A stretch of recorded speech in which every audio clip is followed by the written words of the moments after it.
but he was not nice. If you read the Gospels closely, you'll see Christ was not nice when it came to sin and hypocrisy, especially the Sadducees and Pharisees, even though he had a perfect love for them. And it's important to read the Gospels knowing that every person he interacted with, Christ had a perfect love for. Perfect, which means you cannot improve upon a single thing he did or a single thing he said.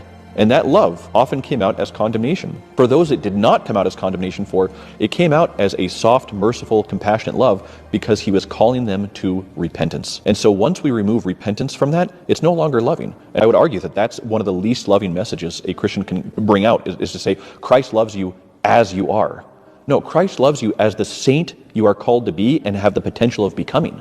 And Christ loves you where you are, of course, but he loves you enough to call you out of that. If there's a message that says you can remain in your sin and remain in communion with Christ at the same time, you have to understand what this is actually saying. What is sin? Sin, amartia, means to miss the mark. It means to not aim your life at Christ. So if Christ is right here and I'm aiming my life away from him, and you're telling me that that's my way to get closer to him, that's a major contradiction. Obviously, it can't be true. But what do we have to do? Go back to the roots.